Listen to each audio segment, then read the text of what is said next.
In this video, we're going to be taking a look at making a modification to one of our Design of the Day rhinestone designs. So if you're a Design of the Day membership subscriber, this is one of the designs that you got with your membership.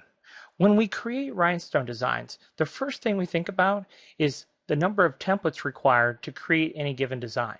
And is there anything that we can do design-wise to minimize the number of templates that are going to be required to produce the design? Number one, we want to save on the cost of creating the templates, but also think about from a production standpoint when we go to make the rhinestone transfer, the fewer templates that we have, the easier it is going to be to produce the transfer. In fact, in the video description below, we're going to have a link to a video that actually shows you how we go about actually creating a rhinestone transfer with this 3-color design using only 2 templates.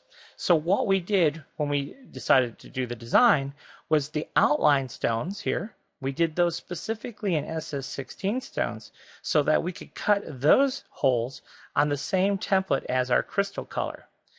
And then of course we would have our smoked topaz for the football. So now we're able to produce 3-color rhinestone design using only 2 templates. And once you see the video where we actually do that, you'll see the advantage to working with fewer templates. It's just less steps, and obviously we're going to save money by not having to cut as many templates. But if you only have SS10 stones and you absolutely refuse to stock any other size rhinestone, there are options available to you. And that's really what we're going to focus on. And we're going to show you a couple of cool Coreldraw things along the way. So we're going to just select the original design, drag it down here, just left click and drag, and then right click to make a duplicate. Okay, and I'm actually going to probably go ahead and make another duplicate over here. Let's go ahead and get rid of this guideline. All right, so let's just show you the quick and dirty method. We're just going to select one of the existing green stones, and if you look right here, it says it's 4.4 millimeters. So if we come over to the Selection tab and choose Mark Selected Object, we can then make a selection. Now, we have smoked topaz, we have crystal, and we have green stone selected. So what we're going to ask Easy Stone is filter out all the stones, just select the stones that match the fill of what we marked. So now when I hit Create Selection, only the green stones are selected.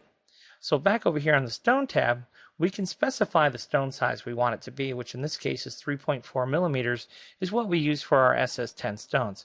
So when I choose Resize Replace, all it's going to do is take all those 4.4 millimeter SS16 circles and turn them into 3.4 millimeter. And you can see it did a great job. And if you leave it just like it is, it'll look great. But when you make the rhinestone smaller, you do have an increased gap. So if you don't like that look, it's going to be really easy for us to modify that gap. And that's what we're going to show you over here. So how would we go about doing this? Well, there are a variety of ways that we can do this, but I'm going to just kind of walk you through one option. So what we're going to do here is we're going to come in here and we're going to just take the outline here. So we're going to take this stone, hold our Shift key down and select that one, come over to the Editing tab, the Miscellaneous tab, and click on Draw Line. And all that does is draw a line from the center of the first stone to the center of the second stone. We're going to do the same thing over here. Draw a line. And then across the bottom, same thing. We're going to select that stone, hold the Shift key down, select that stone, and hit Draw Line. Okay? So far, so good, right? So now what we're going to do is we're going to drag over a guideline. We're just going to pull this guideline from right here. And see, it says right along, see where it says edge, edge, edge, edge, edge, until we get to center. And the reason we get that is because we have this button selected, which is Snap to Guidelines. Now, if you don't have our custom rhinestone toolbar installed, just go up to the View menu, choose Snap to, and make sure Snap to Guidelines is turned on. And under the View menu, Snap to Objects. Okay? So we need both of those turned on. And we have those 2 icons right here, Snap to Objects and Snap to Guidelines. Okay?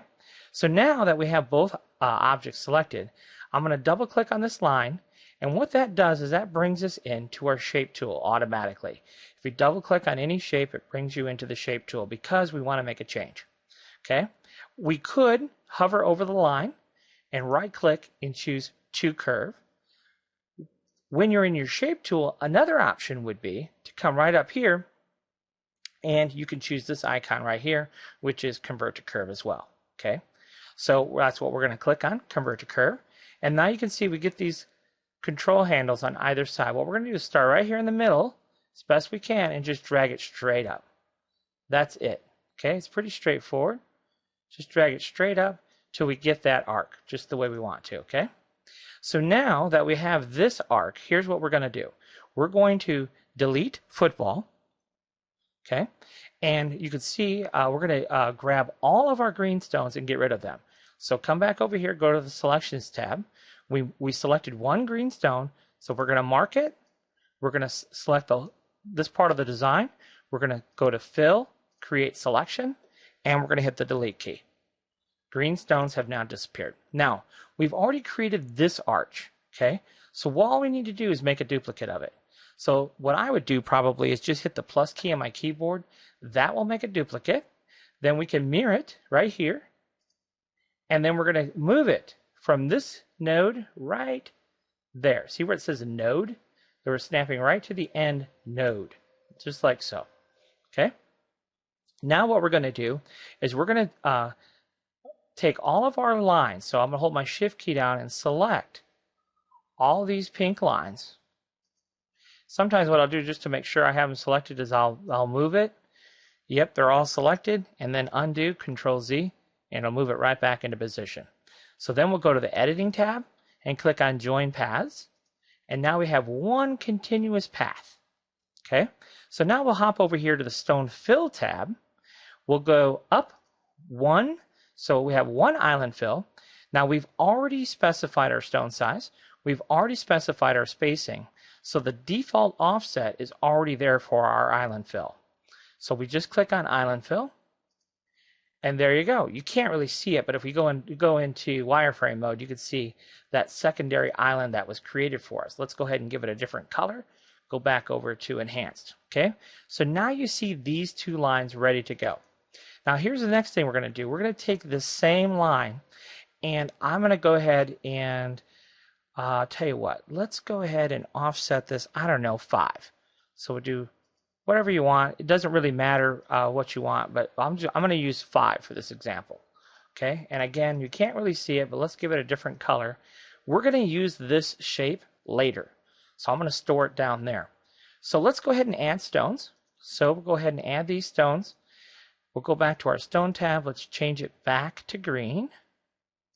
Okay, and then we can use our Alt key to detect corners, or we could choose the detect corner option. But if we hold Alt, add stones, you can see what it does. It just adds the stones for us. And it detected the corners perfectly, so now we're going to select all those green stones and hit Delete Stone Paths. Okay, and there we have that change done. So now you can see we have SS10 stones, and it looks great. And the nice thing about this is, once you do this for one design, you know, we have the same basic style design for basketball, for soccer, volleyball, baseball. So once you've made this modification for this one design, you can use this for all the other designs if that's what you choose to do. Okay? So now what we're going to do is we're going to show you what we're going to do with this shape here. What we're going to do here is just type out some text. So in this case, I'm going to type out Football Mom. And then we're going to change our font. We'll use the College Slab font. And then what we're going to do is we're going to select our text, come up to our envelope tool, and choose this option. When you have that envelope tool selected, we have this option. Create envelope from. So when we click on that, you click on this shape, and you see this shape kind of surround Football Mom. If we double click on the outline, the Football Mom now takes our shape of this. So now what we're going to do is we're going to go ahead and line everything up. So this is how I would do it. I would first of all, select all of our green stones. Okay, so we'll go Fill, Create Selection. We're going to group that selection. Then we take our football mom, hold our Shift key, select our group, and hit C and E. And now our football mom is placed perfectly. I do want to just point something out to you. What if, let's go ahead and change the color of that so we can see it. What if I selected my green stones, my group of my green stones, and then football mom, and I hit C and E? See how it actually moves the green stones? That's an important little tip in Coreldraw. The last object you selected, that becomes the anchor. Okay, so in this scenario, we want to select our text first because we want to position it with green, with our green outline. So we'll just hit CE, and there it is. Okay, there is football mom. Doesn't that look great?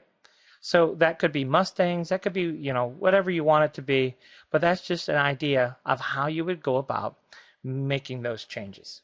So it may seem complicated and what have you, but honestly, it really isn't. All right, so now that we have that in place, I'm just going to toss this to the side for a while.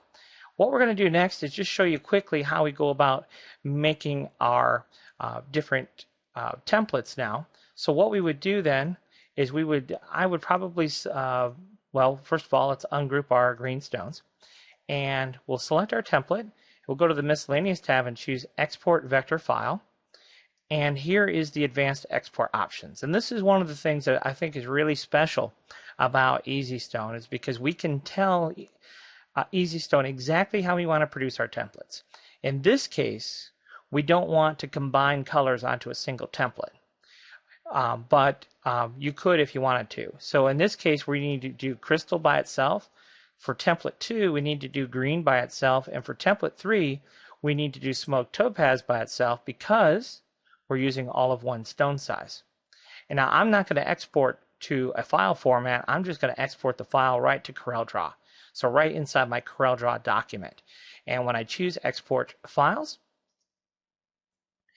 you can see it goes through, calculates, makes our separations, and what it's designed to do is give us one whole version, and then it also breaks it down. So now you can see it's broken it down into 3 equal templates. And then probably what I would do is I would come in here and ungroup, and probably what I would do then is do something like this, where we don't need to cut all that extra template there. So that's probably what I would do, is just come in here, we'll ungroup, and do something like that for these 3 templates.